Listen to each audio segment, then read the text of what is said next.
Bismillahirrahmanirrahim. Assalamualaikum warahmatullahi wabarakatuh.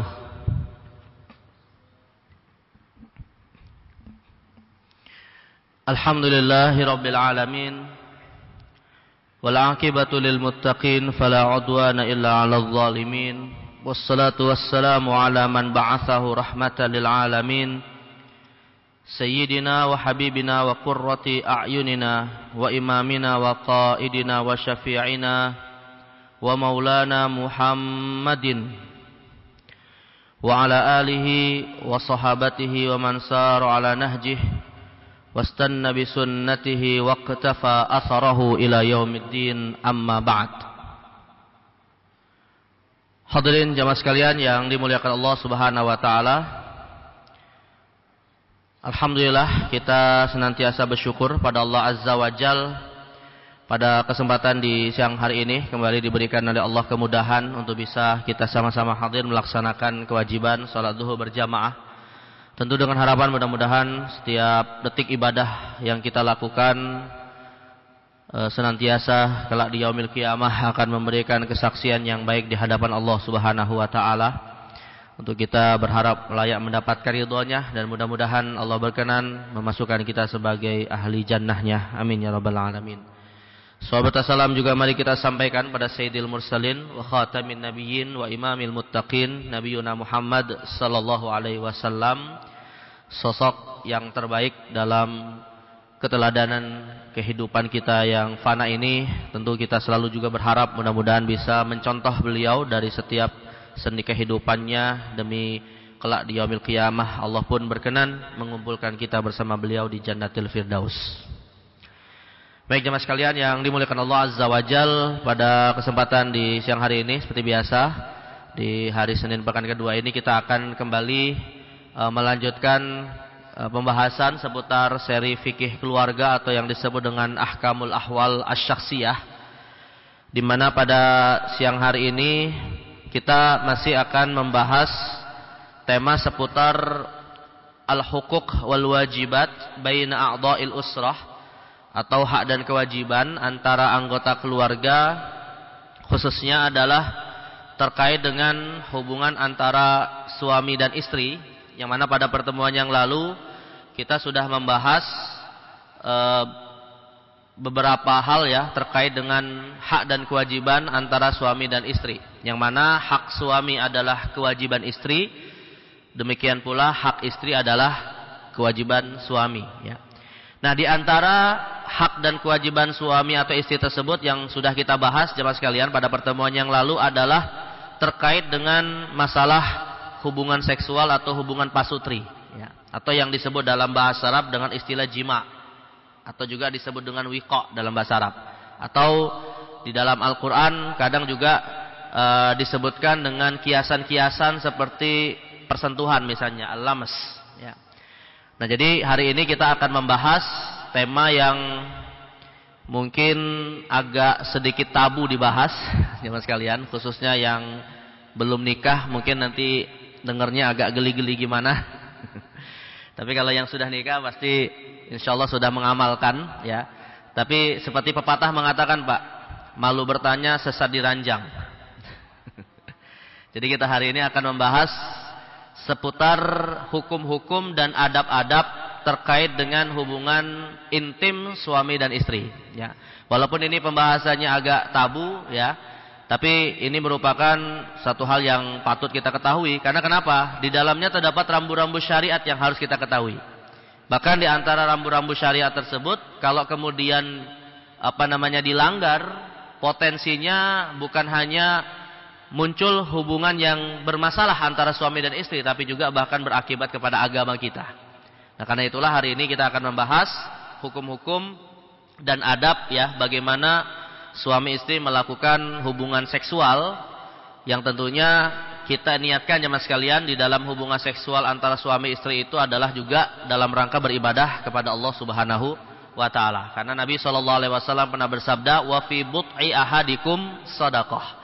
Bahwa di dalam hubungan seksual yang halal di antara kalian itu termasuk sedekah ya. Nah, tapi sebelum kita masuk nih jemaah sekalian, saya ingin kembali bertanya atau mengingatkan, sesungguhnya hubungan seksual itu atau yang kadang disebut dengan hak biologis itu sebenarnya hak suami saja atau juga termasuk hak istri, Pak? Hah? Hanya suami atau istri saja? Misalnya nih, seperti yang pernah kita bahas sebelumnya ya. Kan kita mungkin sering mendengar, Pak, atau pernah mendengar hadis Nabi yang mengatakan jika seorang suami menginginkan hasrat seksualnya untuk dipenuhi, tapi istri kemudian tidak mau memenuhinya, maka ketika suami itu kemudian emosi atau marah karena tidak tersalurkan, saat itu maka malaikat akan melaknat siapa? Istrinya. Nah, ini pertanyaannya, Pak, bagaimana kalau sebaliknya, Pak? Ya, kalau bapak misalnya pulang kerja capek ya, nah, tapi kemudian malamnya istrinya pengen gitu, Pak. Nah, tapi nggak mau dipenuhi. Kira-kira suami dilaknat nggak, Pak, sama malaikat? Nah, jadi kalau untuk masalah ini, Pak, sebenarnya para ulama sepakat ini konteksnya hanya hak suami saja.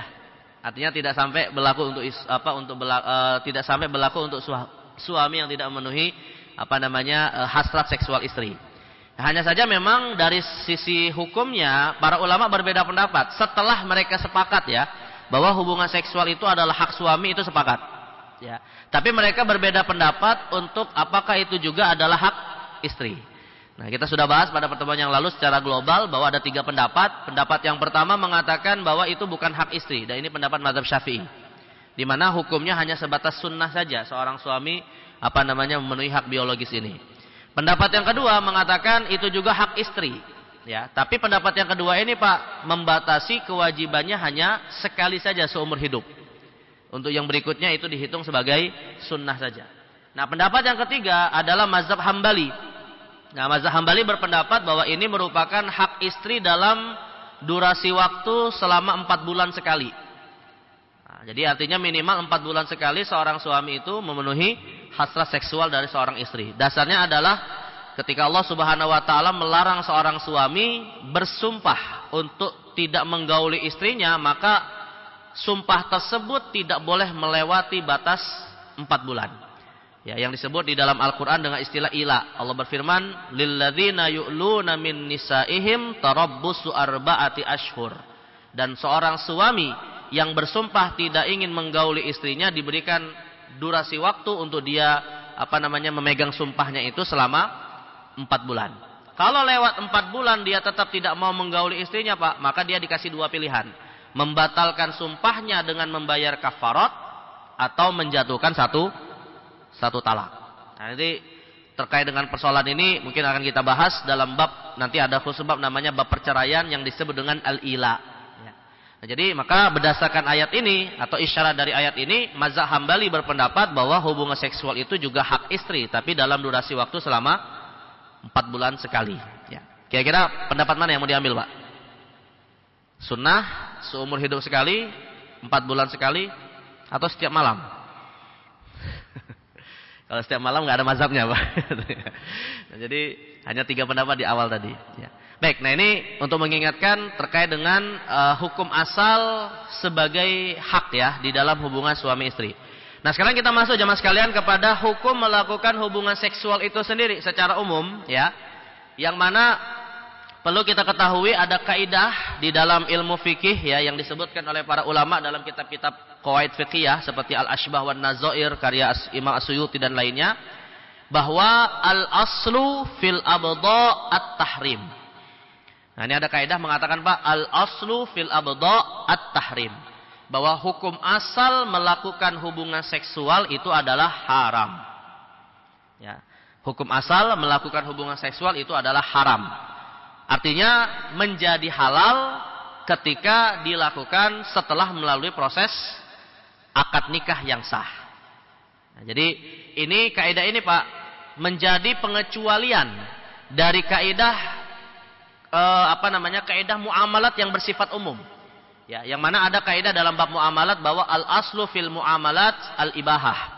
Hukum asal di dalam akad antara manusia itu adalah boleh ya sampai ditemukan dalil yang mengharamkan. Tapi dikecualikan kalau itu terkait dengan muamalah dalam bentuk hubungan seksual, yang mana hukumnya malah hukum asalnya adalah haram kecuali kalau kemudian dilakukan setelah melalui proses akad nikah. Nah, makanya akad nikah itu, Pak, yang sebenarnya bukan hanya sekedar ucapan biasa, di dalam Islam merupakan kalimat yang sangat sakral, karena dengan akad itulah atau dengan ucapan ijab kabul itulah akhirnya sesuatu yang awalnya haram menjadi halal, ya. Jadi inilah yang membedakan antara hubungan seksual di dalam pernikahan dengan zina, yaitu ketika dibedakan lewat jalur akad. Nah, tetapi jemaah sekalian, yang jadi masalah Pak adalah ada beberapa rambu syariat di mana seorang suami itu tidak boleh menggauli istrinya dalam beberapa kondisi. Nah, maka dari sisi hukum jemaah sekalian, melakukan hubungan seksual atau jima itu bisa dibedakan menjadi dua. Yang pertama adalah hukumnya masyru', ya, sesuatu yang disyariatkan, bahkan bernilai ibadah, yaitu ketika hubungan seksual itu dilakukan di dalam satu ikatan pernikahan yang sah. Dan yang kedua adalah hubungan seksual yang dia hukumnya haramun lizatih. Dia haram secara zat. Ya. Haram secara zat itu artinya Pak, hubungan seksualnya itu haram karena memang berada di luar ikatan pernikahan. Tetapi ada beberapa hubungan seksual yang hukumnya haram di dalam ikatan pernikahan yang sah. Namanya bisa kita sebut sebagai hubungan seksual yang haram li ghairihi. Dalam arti sebenarnya Pak, hubungan seksualnya halal, tapi karena dalam kondisi tertentu dilarang oleh syariat, akhirnya menjadi haram. Nah, ini namanya kalau di dalam ilmu usul fikih disebut dengan haram li ghairihi. Tapi kalau memang pada dasarnya haram karena tidak melalui ikatan pernikahan, itu disebut dengan haramun li zati. Nah, saya kasih contoh analogi Pak ya, sebagai perbandingan. Misalnya seperti hukum jual beli anggur Pak. Petani anggur menjual produk anggurnya. Hukumnya secara hukum asal boleh atau tidak Pak? Petani anggur menjual anggur, boleh nggak hukum asalnya? Boleh kan? Tapi kalau misalnya yang membelinya Pak rupanya produsen miras, yang membelinya adalah produsen miras, maka hukum jual belinya menjadi haram. Ya, namanya disebut haramun li ghairihi. Tapi kalau jual belinya itu Pak, misalnya jual beli babi, itu haramun itu hukum asalnya boleh atau dia haram secara zat? Hah? Haram secara zat, ya. Jadi jual beli babi itu haram secara zat. Sedangkan jual beli anggur itu hukum asalnya halal, tapi bisa menjadi haramun li ghairihi kalau nanti berdampak kepada perbuatan yang haram. Nah, jadi maka bedakan antara dua jenis hukum haram ini, ya. Termasuk dalam hal ini Pak, haramun li ghairihi itu juga berlaku di dalam akad-akad yang kita dilarang melakukannya karena sebab waktu dan tempat. Hukum jual beli dengan semua rukunnya yang terpenuhi, ya, adanya dua pihak yang bertransaksi, objek barang yang jelas, itu membuat hukum asal jual belinya menjadi boleh. Tapi kalau dilakukan di dalam masjid, ya, atau dilakukan saat sedang mendengarkan khutbah Jumat, nah, maka dia hukumnya menjadi haram, bukan haram secara zat, ya, tapi haram karena faktor eksternalnya. Dalam arti jual belinya menjadi jual belinya itu sah untuk didapatkan, tapi dia berdosa. Nah, maka nanti Pak, ada beberapa kondisi suami istri melakukan hubungan seksual hukumnya haram, tapi tidak dihitung zina. Ya. Jadi hubungan seksualnya haram, tapi tidak disebut zina. Kenapa? Karena dilakukan di dalam ikatan pernikahan, tapi hukumnya haram. Ya. Namun hubungan seksual yang haram ini atau hubungan seksual yang dilarang ini, ya, di dalam satu ikatan pernikahan ini nanti ada dua klasifikasi. Yang pertama adalah keharamannya disepakati Pak. Keharamannya disepakati oleh para ulama, khususnya 4 mazhab, ya. Dan yang kedua, keharamannya diperselisihkan. Artinya ada yang mengharamkan, ada yang tidak mengharamkan.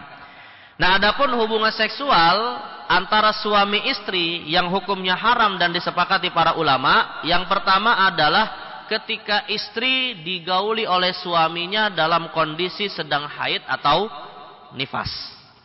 Nah, ini haram bagi seorang suami menggauli istrinya ketika haid atau nifas. Bahkan para ulama memasukkannya Pak sebagai salah satu di antara al-kabair, dosa-dosa besar. Ya, dasarnya adalah larangan Allah di dalam Al-Quran surah Al-Baqarah ayat 222. Allah berfirman, fa'tazilun nisa'a fil mahid.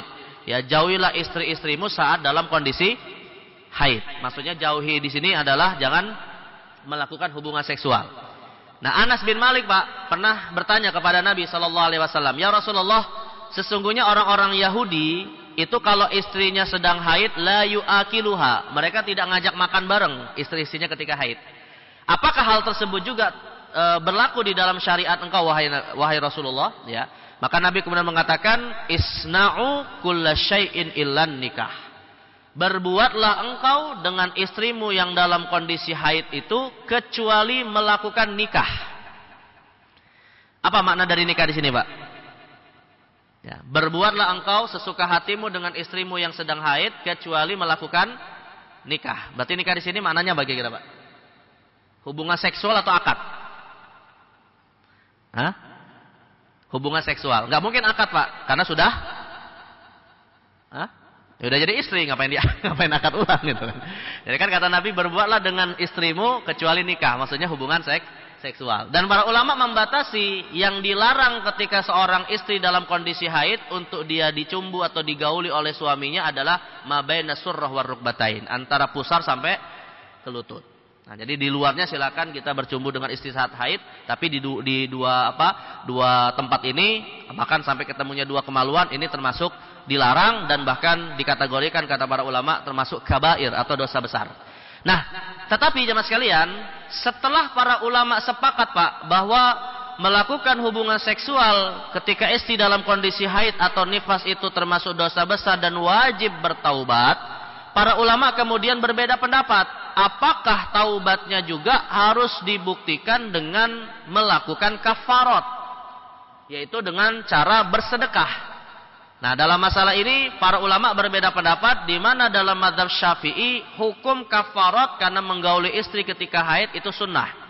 Tapi dalam mazhab Hambali hukum kafaratnya adalah wajib. Dan kafaratnya berapa, Pak? Nah ini, dalam hadis riwayat Abu Daud, Nasai dan Tirmizi dari Ibnu Abbas radhiyallahu anhu bahwa Nabi sallallahu alaihi wasallam pernah bersabda, ya, fil ladzi ya'ti imra'atahu wa hiya haid. Nabi pernah bersabda kepada seseorang yang menggauli istrinya ketika dalam kondisi haid. Kata Nabi sallallahu alaihi wasallam, yatasaddaqu bidinarin aw binisfi dinar. Hendaknya dia bersedekah dengan uang senilai 1 dinar atau setengah dinar. Nah, hadis ini jemaah sekalian diperselisihkan oleh para ulama dari aspek apakah wajib diamalkan atau tidak. Mazhab Syafi'i mengatakan mengamalkannya sunnah, tapi mazhab Hambali mengatakan wajib. Dan mereka mengatakan kalau istri yang digauli ketika haid itu di awal-awal haid, maka sedekahnya atau kafaratnya sebesar 1 dinar. Tapi kalau dia digauli menjelang suci dari haid, maka kafaratnya sebesar setengah dinar. Ini pendapat mazhab Hambali. Kira-kira kalau dirupiahkan berapa, Pak? 1 dinar sama setengah dinar ini. Kalau kita rupiahkan, yang pastinya lebih besar daripada zakat fitrah, Pak. 1 dinar itu sama dengan 4 gram emas, 24 karat. 1 dinar. Berarti kalau setengahnya 2 gram. Nah, 1 gram sekarang berapa, Pak? 1,5 juta ya. 1.500.000. Berarti kalau 4 dinar, Pak, berapa? 1.500.000 kali 4, 6 ya. 6 juta. Nah, itu. Jadi sedekahnya dalam mazhab Hambali itu kalau di awal haid maka wajib sedekah sebesar 6 juta rupiah. Nah, ini DKM Masjid cariin aja, Pak, yang baru-baru nikah nih, Pak. Yang baru nikah nggak tahu hukumnya gitu kan, tiba-tiba hubungan seksual saat haid. Nah, sedekah itu ke masjid sebesar 6 juta kalau di awal haid gitu ya. Tapi kalau di pertengahan haid atau di akhir menjelang suci itu sebesar setengah atau setengah dinar atau kurang lebih sekitar 3 juta rupiah. Tapi ini pendapat mazhab Hambali, Pak, yang mengatakan wajib. Adapun dalam mazhab Syafi'i hukumnya sebatas sunnah ya. Yang disepakati para ulama adalah dia bertaubat kepada Allah, berazam untuk tidak mengulanginya kembali ya. Baik, ini kondisi pertama ya, dilarang seorang suami menggauli istrinya. Yang kedua, Pak, dilarang seorang suami menggauli istrinya ketika dia melakukan zihar sebelum membayar kafarat. Ya, ketika seorang suami melakukan zihar, tapi setelah dia mengucapkan kata zihar belum bayar kafarat. Dasarnya ada surah Al-Mujadalah ayat 3 di mana Allah berfirman, "Walladzina yudhahiruna min nisaihim tsumma ya'uduna lima qalu fatahriru raqabatin min qabli ayyatamassa." Dan orang-orang yang menzihar istrinya kemudian mereka menarik perkataannya, maksudnya ingin membatalkan perkataannya agar bisa menggauli istrinya kembali, maka dia wajib sebelum melakukan itu membebaskan dulu seorang budak. Nah, artinya begini, Pak.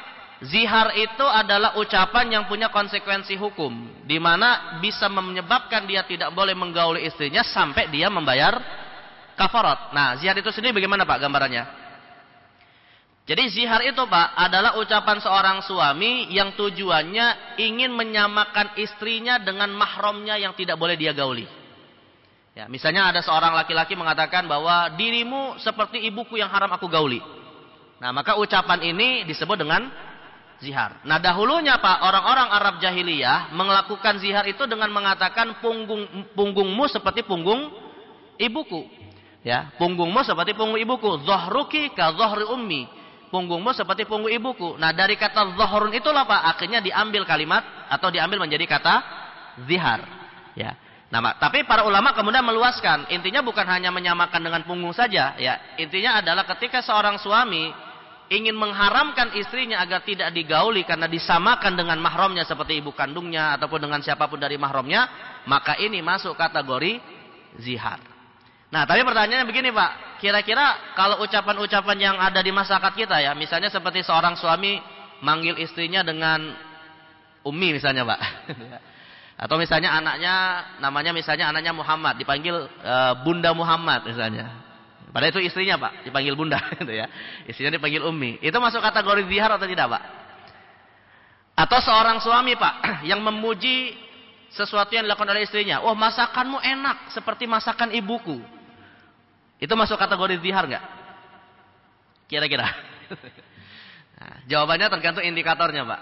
Ya, artinya indikatornya itu dia mengucapkan itu untuk mengharamkan istrinya untuk tidak digauli atau sebatas sekedar untuk memuji gitu ya. Kalau ucapan masakanmu enak seperti masakan ibuku itu kira-kira muji atau mengharamkan untuk digauli, Pak? Nah, muji gitu ya, nggak ada niatan untuk menyamakan dengan ibu kandungnya dalam konteks hubungan seksual ya. Maka untuk ini nggak usah khawatir, itu tidak masuk dalam bab zihar. Nah, tapi kalau misalnya Pak saking emosinya gitu ya, mau ngucapin kata talak nggak berani gitu ya. Akhirnya ucapannya adalah, wah kamu sejak hari ini tidak boleh aku gauli lagi. Nah, kalimat-kalimat seperti ini Pak namanya disebut zihar. Nah, kalau dia ingin membatalkan kata zihar ini untuk boleh kembali menggauli istrinya Pak, wajib membayar kafarat. Dan kafaratnya Pak sama seperti menggauli istri ketika puasa Ramadan. Secara berturut-turut ya, dalam ayat berikutnya disebutkan secara berturut-turut adalah yang pertama membebaskan budak. Ya. Karena hari ini budak ada nggak Pak hari ini Pak? Ya, di pasar ada nggak budak? Di marketplace, di Shopee, Bukalapak ada nggak budak? Nggak ada ya. Nah, karena budak tidak ada Pak, maka pengganti berikutnya adalah berpuasa selama 2 bulan berturut-turut. Baru 50 hari puasa, 51-nya batal, ngulang dari awal lagi. Karena wajib berturut-turut. Kalau puasa 2 bulan ini berturut-turut tidak bisa juga dilakukan berdasarkan rekomendasi dari dokter yang ahli, maka dia boleh mengambil kafarat yang terakhir, yang ketiga, yaitu bersedekah sebanyak atau bersedekah kepada 60 orang fakir miskin. Nah, jadi hati-hati kita berucap Pak ya, ucapan yang sederhana tapi konsekuensi hukumnya sangat berat. Lah bagaimana Ustaz kalau misalnya saya nggak mau bayar kafarat, tapi tetap saya ingin gauli istri saya? Ya silakan saja, tapi siapkan kafaratnya nanti di akhirat. Jadi pilihannya 2 nih, bayar kafarat di dunia atau nanti ada konsekuensi di akhirat. Dalam arti itu akan ditutup sebagai satu dosa yang harus kita pertanggungjawabkan ya. Nah, jadi maka di antara hubungan seksual yang hukumnya haram adalah ketika suami menzihar istrinya sebelum dia membayar kafarat ya.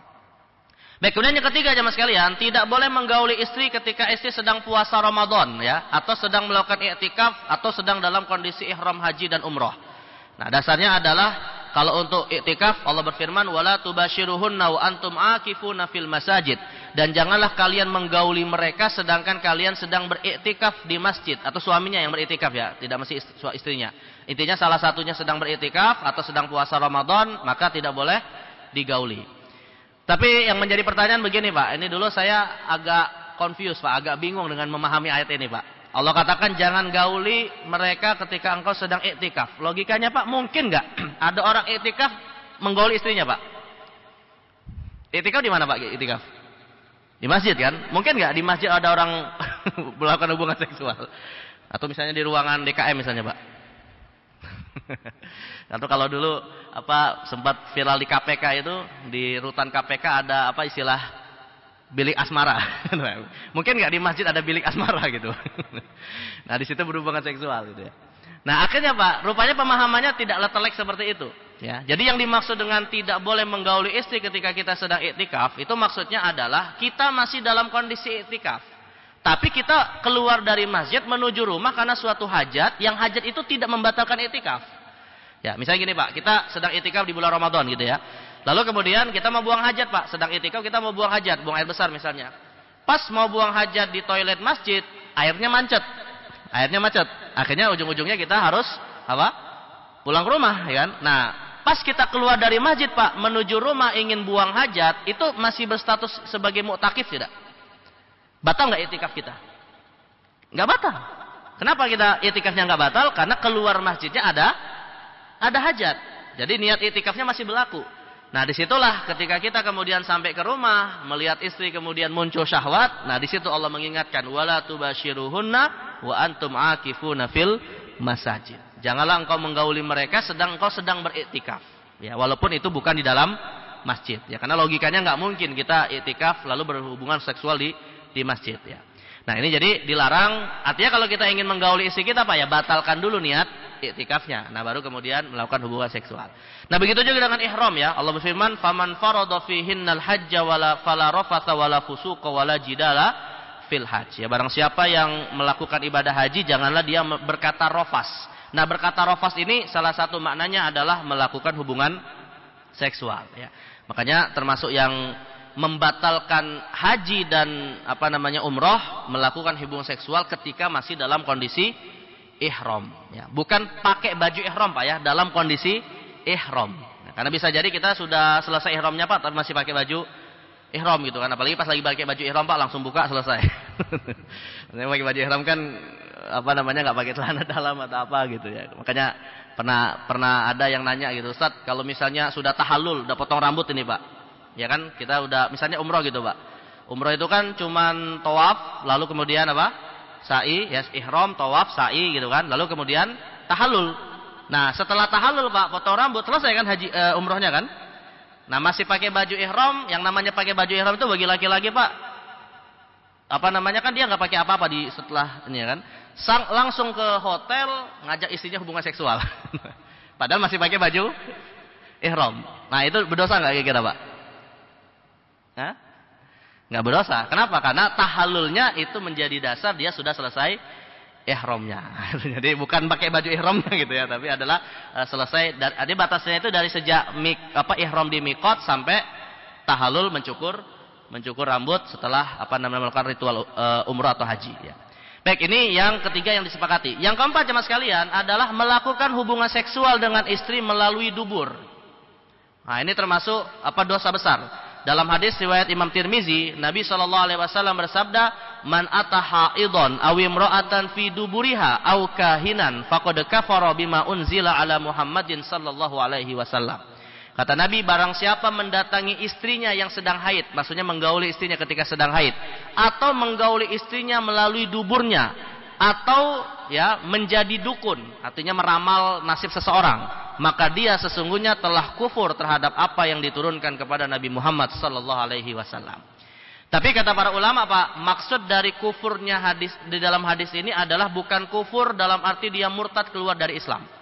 Tapi maksudnya adalah kufrun duna kufrin, kekufuran yang tidak sampai mengeluarkannya dari Islam. Jadi mirip seperti menurut mayoritas ulama ya, seperti Nabi SAW bersabda, al-farqu bainal mu'min wal kafir tarkus shalah. Perbedaan antara orang beriman dengan orang kafir itu meninggalkan sholat. Nah, maksudnya adalah kalau ada orang beriman, dia tetap ngaku muslim tapi tidak pernah sholat, maka dia sesungguhnya melakukan perbuatan seperti orang kafir. Nah, jadi maka orang yang menggauli istrinya lewat duburnya atau termasuk menggauli istrinya ketika haid itu dihukumi oleh Nabi Muhammad seperti orang yang telah kufur kepada ajaran Nabi Muhammad sallallahu alaihi wasallam. Nah, maka tadi saya katakan di awal ini termasuk kategori dosa besar ya. Baik, nah jadi ini beberapa larangan di dalam melakukan hubungan seksual yang disepakati para ulama. Tapi sebagai catatan juga Pak, yang dimaksud melakukan jima atau hubungan seksual lewat dubur itu bukan maksudnya, bukan maksudnya melakukan hubungan seksual suaminya di belakang, istrinya di depan, bukan. Tapi maksudnya adalah kemaluan suaminya itu masuk ke dalam duburnya gitu ya. Tapi kalau misalnya kemaluan suaminya tetap masuk ke dalam kubul sang istri, walaupun posisinya dari belakang, maka itu nggak ada masalah. Bahkan disebutkan dalam beberapa riwayat bahwa ini adalah teknik hubungan seksual yang disukai oleh kalangan Ansor. Ya, dalam suatu hadis disebutkan bahwa kalangan Ansor, sahabat Nabi dari kalangan Ansor itu dikisahkan suka melakukan hubungan seksual melalui belakang istrinya. Tapi tetap sasarannya tetap pada lubang yang tepat gitu ya. Jadi yang dimaksud di sini bukan posisi tapi adalah masuknya kemaluan lewat jalur dubur waliyadzubillah ya. Baik, kemudian jemaah sekalian yang diperselisihkan sekarang, apa hubungan seksual yang diperselisihkan antara suami istri ya, yang diperselisihkan oleh para ulama, yaitu ketika istri digauli oleh suaminya ketika dalam kondisi mendapati darah istihadah. Nah, tadi kita sudah sebutkan Pak, haram istri digauli ketika haid atau nifas. Nah, darah yang keluar dari wanita itu ada 3, ada haid, nifas, istihadah. Kaidahnya jemaah sekalian, kaidah sederhananya Pak, darah istihadah itu intinya adalah bukan darah haid, bukan darah nifas. Ya. Jadi kalau ada darah keluar dari kemaluan seorang wanita yang itu tidak berdasarkan sifat-sifat haid atau nifas, langsung bisa kita katakan itu darah istihadah. Nah, bagaimana Pak kira-kira gambarannya nih Pak? Darah istihadah itu seperti apa? Misalnya ya Pak, kalau kita bandingkan dengan darah nifas Pak, istihadah itu adalah darah yang keluar setelah 60 hari darah nifas keluar, sejak kelahiran. Jadi seorang wanita yang melahirkan, hari pertama dia keluar darah nifas, ya itu menurut mazhab Syafi'i, nifas ini bisa sampai 60 hari. Walaupun kalau mayoritas ulama sih sampai 40 hari. Tapi para ulama semua sepakat, kalau darahnya masih keluar setelah hari yang ke-60, 61 dan seterusnya, maka yang ke-61 seterusnya ini termasuk darah istihadah. Artinya istri ketika hari yang ke-61 darah masih keluar, wajib dia membersihkan kemaluannya dan memulai sholat kembali. Nah ini istihadah yang berbeda dengan darah nifas. Nah sedangkan kalau berbeda dengan darah haid Pak, berbeda dengan darah haid adalah kalau istri keluar darahnya itu misalnya gini Pak, dia biasa keluar darah 7 hari. Rutin setiap bulan 7 hari keluar. Nah setelah 7 hari rutin keluar Pak berhenti. Biasanya orang 7 hari gitu kan berhenti. Tapi setelah 7 hari itu Pak, ya berhenti 1, 2, 3 hari, hari berikutnya keluar lagi. Kalau masih dalam durasi dari sejak hari pertama sampai keluar yang baru itu masih dalam 15 hari, itu masih darah haid. Tapi kalau sudah lewat 15 hari dari hari yang pertama dan warna darahnya bukan warna merah atau hitam, itu darah istihadah. Atau ketika seorang wanita Pak, dia sucinya itu kurang dari 15 hari. Karena para ulama sepakat Pak, wanita itu suci antara 2 haid tidak akan kurang dari 15 hari. Baru darah haidnya berhenti, lalu dia suci, ya baru 10 hari darahnya keluar lagi. Berarti kan kurang dari 15 hari. Nah darah yang keluar kurang dari 15 hari masa suci ini termasuk darah istihadah. Nah ini kita para suami, para laki-laki perlu tahu nggak Pak? Hah? Ya perlu tahu Pak, karena kita nggak boleh menggauli mereka ketika haid mereka keluar gitu ya. Nah, ini dari sisi waktunya Pak. Tapi dari sisi bentuknya atau sifatnya kayak gini jemaah sekalian. Pernah melihat Pak? Atau pernah mungkin di antara kita berbekam, melihat darah bekam?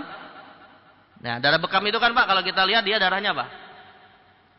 Kental gitu ya, kayak agar-agar gitu ya, kental, gelap, warnanya hitam atau coklat gitu. Ini darah haid Pak. Ini gambaran bentuk fisik darah haid. Tapi kalau darah istihadah Pak, itu malah darah segar.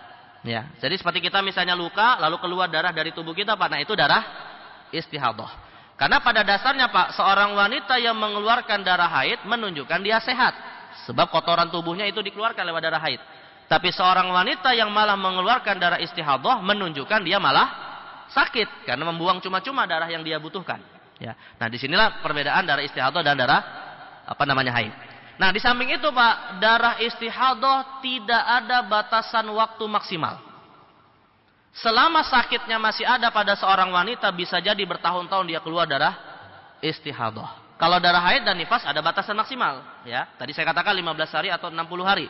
Tapi darah istihadah tidak ada batasan maksimal. Nah pertanyaannya Pak, kalau istri dalam kondisi sakit, terus keluar darah istihadah, berbulan-bulan sampai bertahun-tahun, suami siap bersabar? Artinya tidak menggaulinya gitu ya.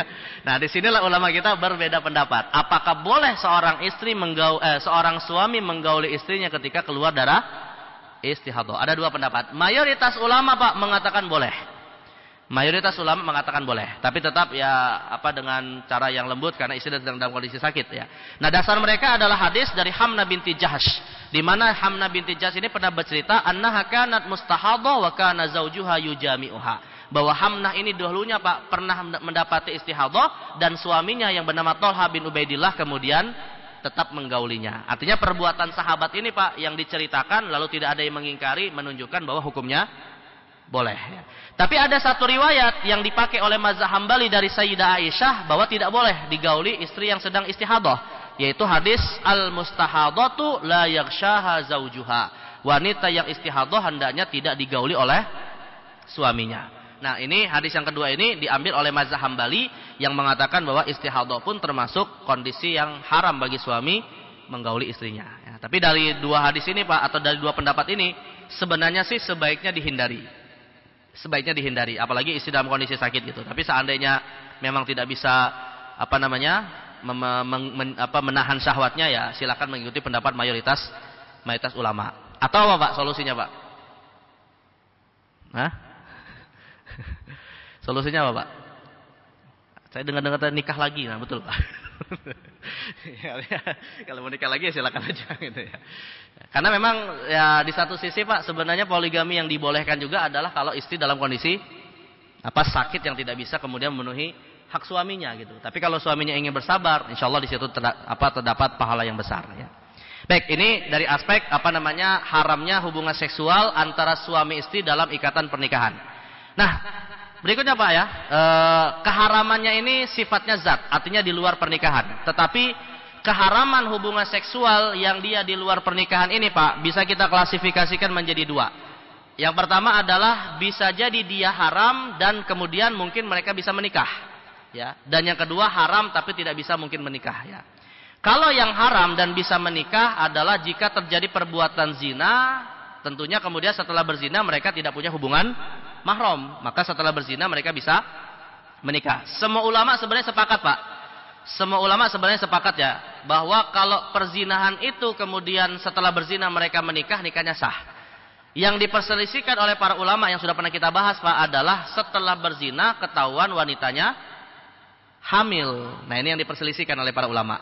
Ya, di mana dalam mazhab Hambali tidak boleh menikahi wanita yang hamil karena zina sampai dia melahirkan. Tapi dalam mazhab Syafi'i dan itu dianut di dalam pasal kompilasi hukum Islam di Indonesia, boleh menikahi wanita yang hamil karena zina ya walaupun dia belum melahirkan. Tapi dengan catatan tidak boleh digauli kalau yang menikahinya yang bukan menghamilinya sampai wanita itu melahirkan.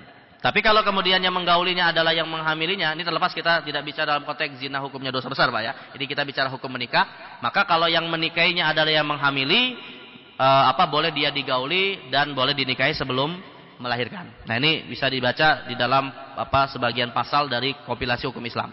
Nah, tapi kalau misalnya zina itu Pak tidak menyebabkan kehamilan, jelas itu dosa besar. Namun kalau mereka kemudian ingin menikah itu dibolehkan. Ya, kalau tidak dalam kondisi hamil dan semua ulama sepakat itu tidak ada masalah. Kemudian hubungan seksual yang haram Pak, tapi tidak bisa menikah. Nah, ini misalnya adalah liwat atau sahak ya. Hubungan homoseksual jeruk makan jeruk gitu ya. Nah, ini hubungan seksual antara sama laki-laki atau sesama perempuan ya. Dasarnya adalah hadis riwayat Imam Tirmizi di mana Nabi SAW mengatakan man wajadtumuhu ya'malu 'amala qaumi lutin faqtulul fa'ila wal maf'ul bihi.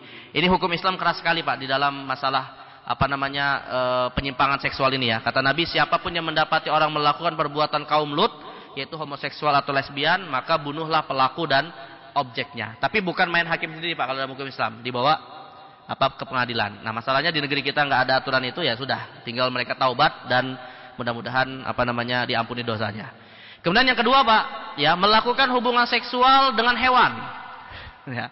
Bisa nikah nggak Pak setelah itu Pak? Hah? Jelas nggak bisa ya. Kata Nabi SAW, mal'unun man ata syai'an minal bahaim. Ya, terlaknatlah orang yang mendatangi sesuatu dari hewan. Maksudnya menggauli atau memenuhi hasrat seksualnya itu melalui hewan ya. Nah, ini yang kedua. Yang ketiga adalah sesama mahram, jelas ya. Sesama mahram, yang seperdarahan atau sepersusuan, nah ini hukumnya tidak boleh. Termasuk antara menantu mertua nggak boleh, sekalipun anaknya sudah bercerai. Yang pernah muncul isu selingkuh antara mertua dulu Pak sama menantu ya. Saya dengar informasinya belakangan itu setelah mereka, jadi ada mertua menantu selingkuh, setelah mereka selingkuh Pak, lalu suami istri ini bercerai, kemudian yang laki-laki ini akhirnya menikahi mantan mertuanya. Ini dosa di atas dosa Pak. Dosa di atas dosa. Selingkuhnya dosa, menikahnya antara mertua sama menantu itu dosa. Kenapa? Karena di dalam Islam Pak tidak ada istilah mantan mertua, tidak ada istilah mantan menantu. Ya, jadi artinya meskipun suami istri ini bercerai, mertua dan menantunya tetap sebagai mahram sampai mereka meninggal. Nah, jadi kalau mereka kemudian menikah, melakukan hubungan seksual, nah itu jelas nikah yang haram dan masuk kategori hubungan seksualnya adalah dosa dan tidak bisa menikah. Dan yang terakhir Pak, ya, yang terakhir yang juga tidak boleh adalah melakukan hubungan seksual dengan jenazah. Ini saking bahasa orang hari ini Pak, saking bucinnya gitu ya. Saking bucinnya seseorang ketika istrinya meninggal, dia gali kuburannya, dia gali jenazahnya, waliyadzubillah min dzalik. Nah, ini termasuk dosa yang tidak boleh dilakukan walaupun itu sudah meninggal dan walaupun itu adalah istrinya sendiri ya. Baik, dan yang terakhir Pak ya, kita tutup di sini Pak. Yang terakhir, 10 adab melakukan hubungan seksual. Yang pertama adalah membaca tasmiyah atau membaca bismillah. Minimal baca bismillah Pak ya. Jadi jangan terburu-buru ya. Kalau bisa bukan hanya baca bismillah, kalau bisa baca doa berikutnya. Bismillahi Allahumma jannibis syaiton wa jannibis syaiton ma razaqtana. Ya, dengan nama Allah, ya Allah jauhkanlah syaitan dan jauhkanlah syaitan dari apa yang Engkau beri rizki kepada kami dari hubungan seksual itu. Kata Nabi, kalau seseorang membaca doa ini Pak, lalu Allah takdirkan dia punya anak, lam yadurruhu syaitanun abada. Anak ini tidak akan diganggu oleh syaitan. Nah, jadi jamaah sekalian, kalau ada anak kita Pak yang ketika masih bayi atau ketika masih kecil dia suka diganggu syaitan, jangan salahkan anak Pak. Bisa jadi apa? Ya. Bisa jadi kita yang lupa baca basmalah gitu ya, ketika melakukan hubungan seksual itu, karena ini salah satu bentuk pembentengan anak dari gangguan syaitan ya. Dan hanya satu Pak, manusia yang lahir tidak pernah diganggu oleh syaitan. Syaitan tidak berani dan tidak bisa menyentuhnya. Siapa Pak? Satu-satunya manusia yang ketika dia lahir syaitan tidak bisa menyentuhnya. Karena semua manusia ketika lahir disentuh oleh syaitan Pak, diganggu oleh syaitan, kecuali satu orang, yaitu Sayyiduna Isa ibn Maryam, yaitu Nabi Isa alaihissalam. Nah, ini Nabi menyebutkan tidak bisa diganggu oleh syaitan ya.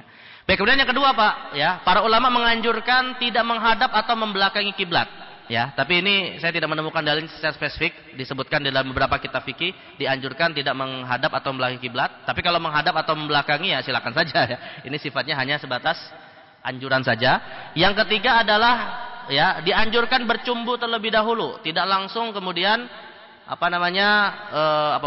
bahasa seksual penetrasi istilahnya ya, nggak langsung kayak gitu. Jadi kata Jabir bin Abdullah, Nabi SAW melarang anil muwaqa'ah qoblal mula'abah. Nabi melarang seseorang berjima sebelum dia bercumbu terlebih dahulu. Ya, tapi ini larangannya bukan larangan haram ya, larangan yang sifatnya anjuran saja. Kemudian yang keempat Pak, hendaknya ejakulasi bersama atau al-watar. Ya, kata Nabi, idza jama'a ahadukum ahlahu falyasduqha. Jika seorang di antara kalian menyetubuh istrinya, lakukanlah dengan yang baik. Idza qada hajata qabla an taqdi hajataha fala yu'jilha hatta yaqdi hajataha. Yaitu jika istrinya belum mendapatkan hajatnya, maka dia jangan mempercepat diri sampai kemudian masing-masing mendapatkan hajatnya. Ya, istilah kita Pak, jangan egois ya di dalam hubungan seksual ini ya. Kemudian yang kelima adalah kalau bisa tertutupi di dalam selimut, artinya tidak telanjang bulat di atas ranjang gitu ya. Walaupun ini hukumnya pun sifatnya sunnah ya. Kata Nabi, idza ata ahadukum ahlahu falyastatir. Jika seorang di antara kalian mendatangi istrinya, maka tutupilah tubuhnya. Jadi seperti kita mandi Pak ya. Walaupun boleh telanjang, tapi sebaiknya aurat besar kita ditutup. Kemudian yang keenam, para ulama menganjurkan tidak bersuara Pak ya. Tapi ini saya nggak temu dalilnya Pak ya. Apalagi kalau suaranya ini mengganggu tetangga. Nah, ini ya jelas intinya ini adalah satu hubungan yang jangan sampai menyengsarakan orang lain, apalagi yang belum nikah. Baik, kemudian yang ketujuh Pak, kalau bisa harus satu lawan satu kata para ulama. Maksudnya ini bagi yang poligami ya. Bagi yang poligami nggak boleh Pak, 1 lawan 2, 1 lawan 3 itu nggak boleh gitu ya. Jadi harus terpisah. Ya, kata Imam Muhammad bin Hasan Asy-Syaibani, yukrahu lirrajuli wat azzaujati bihadrati amati aw darratiha. Ya, tidak dibolehkan atau dibenci seseorang menggauli istrinya bersama dengan budaknya atau dorrohnya. Ada tahu Pak apa arti dorroh? Nah, dorroh itu Pak dalam bahasa kita madu. Ya, istri kedua maksudnya. Tapi dalam istilah orang Arab Pak, dorroh itu malah maknanya yang membahayakan.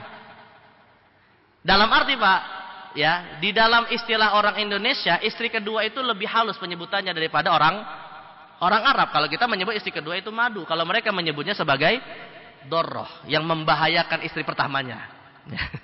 Membahayakan hak warisnya, membahayakan nafkahnya ya. Makanya para ulama menyebutnya istri kedua dan seterusnya itu dengan istilah dorroh. Ya, dari kata doror. Doror itu kan artinya yang membahayakan ya. Jadi makanya bahasa Indonesia lebih halus Pak daripada tradisi orang Arab ya. Kemudian yang berikutnya jamaah sekalian, kalau bisa ya, kalau ingin mengulangi hendaknya minimal berwudu atau kalau bisa juga mandi. Ya, kata Nabi, idza ata ahadukum ahlahu tsumma arada an ya'uda falyatawadda. Jika seorang ingin menggauli istrinya kembali, hendaknya dia berwudu terlebih dahulu, minimal ya. Dan ini hukumnya sunnah. Dan yang berikutnya Pak, kalau bisa juga dianjurkan di hari Jumat. Ya, tapi saya nggak tahu Pak, dasarnya dari mana kalau hari Jumat itu melakukan hubungan seksual sama seperti membunuh 70 orang Yahudi. Saya nggak tahu dasarnya apa nih Pak ya. Tapi para ulama menganjurkan melakukan hubungan seksual di malam Jumat Pak, itu tujuannya ada anjuran untuk kita mandi sebelum sholat Jumat. Nah, anjuran mandi itu kalau bisa juga mandi karena mandi sebab junub. Nah itu, jadi maka ini mengisyaratkan adanya anjuran untuk melakukan hubungan seksual di malam Jumat. Dan yang terakhir Pak, nah ini yang paling penting ya Mas sekalian. Yang paling penting ya, karena ini hukumnya adalah haram, yaitu tidak menceritakan ya ke orang lain apa yang dia lakukan bersama dengan istrinya. Kata Nabi SAW, inna min asyarrin nasi indallahi manzilatan yaumal qiyamah. Orang yang paling buruk kedudukannya di sisi Allah nanti di hari kiamat, ar-rajulu yufdi ila imra'atihi wa tufdi ilaihi tsumma yanshuru sirraha. Yaitu seorang atau sepasang suami istri yang melakukan hubungan seksual tapi kemudian dia menceritakannya kepada orang lain. Jadi dia cerita misalnya Pak, oh nih suami saya begini-begini, istri saya begini-begini gitu ya. Biasanya nih yang suka cerita siapa nih Pak? Suami atau istri nih Pak? Yang suka cerita di circle-nya masing-masing. Nah ini nggak boleh. Ya, jadi kalau hubungan seksual itu jadikanlah menjadi rahasia antara suami istri saja. Ya, karena yang namanya aib suami istri itu harus bisa saling menjaga. Dan karena itulah Pak, Allah menyebutkan dalam Al-Quran apa? Hunna libasul lakum wa antum libasul lahunna. Sesungguhnya istri itu adalah pakaian untuk suaminya dan suami adalah pakaian untuk istrinya. Artinya kita dituntut untuk bisa saling menjaga aib masing-masing, bukan malah disebarkan kepada orang lain ya. Baik, baiklah jemaah sekalian, beberapa adab ya terkait dengan melakukan hubungan seksual yang sekali lagi walaupun ini sesuatu yang mungkin agak tabu, tapi kalau kita niatkan dalam rangka beribadah, maka ini adalah satu ibadah yang akan bernilai pahala yang besar di sisi Allah ya, apalagi ini adalah syahwat yang disalurkan dengan nilai pahala. Karena itulah dianjurkan untuk kita bisa mencontoh dan menteladani apa yang dilakukan oleh Rasulullah SAW dalam adab-adab dan sunnah-sunnahnya ketika melakukan hubungan seksual ini ya.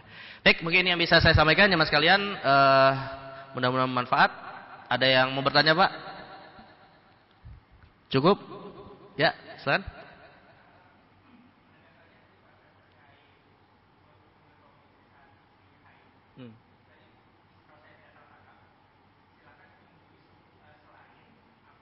Antara pusar dan lutut. Ya. Ya. Pusar dan lutut ya enggak, Pak?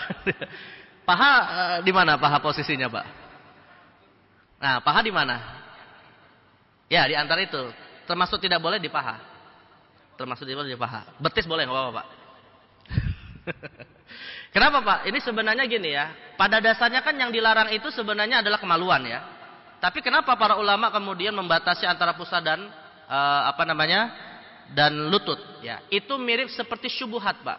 Yang kata Nabi SAW kan orang yang jatuh kepada syubhat itu seperti dia mengembalakan kambingnya di samping tanaman orang lain. Walaupun itu tidak memasuki tanamannya Pak, tapi punya potensi besar nggak dia akan merusak. Ada kan? Nah maka disinilah kemudian kenapa dibatasi antara pusar sampai lutut. Mungkin awalnya lutut Pak, tapi akhirnya Bukan lutut, awalnya paha, tapi ujung-ujungnya, ya udah, namanya syahwat kan sulit untuk ditahan gitu Pak ya. Awalnya paha, ujungnya naik-naik ke atas, akhirnya terjadilah apa yang dilarang oleh Allah Subhanahu wa taala. Nah, ini kalau di dalam usul fikih namanya disebut dengan sadduz zari'ah. Ya, atau kalau dalam bahasa kita Pak adalah kaidah preventif. Ya, dilarang sesuatu yang sebenarnya tidak dilarang karena dikhawatirkan berpotensi jatuh kepada yang dilarang. Karena pada dasarnya Pak yang dilarang itu bukan pahanya, tapi apa? Kemaluannya sebenarnya gitu. Tapi dilarangnya paha ini konteksnya sebagai preventif. Nah, itu. Tapi kalau bagaimana kalau seandainya dia bisa menahannya walaupun dengan pahanya misalnya? Gimana Pak kira-kira? Maksudnya saya ingin mencumbu istri kita dengan paha gitu. Ya saya ingin mencumbu istri saya dengan paha misalnya. Tapi tidak sampai ketemu kemaluan. Apakah itu kemudian termasuk berdosa? Jawabannya tidak. Kalau itu bisa menahan tidak sampai ketemu dua kemaluan. Nah, itu. Jadi ini konteksnya adalah sebagai bentuk preventif. Nah, seperti itu. Jelas Pak ya? Baik, masih ada Pak? Cukup? Cukup ya? Baik, mudah-mudahan apa yang kita bahas hari ini bermanfaat dan mari kita tutup dengan doa kafaratul majlis. Subhanakallahumma wa bihamdika asyhadu an la ilaha illa anta astaghfiruka wa atubu ilaik. Wa sallallahu ala sayidina Muhammadin nabil ummi wa ala alihi washabihi wa baraka wasallam. Wassalamualaikum warahmatullahi wabarakatuh.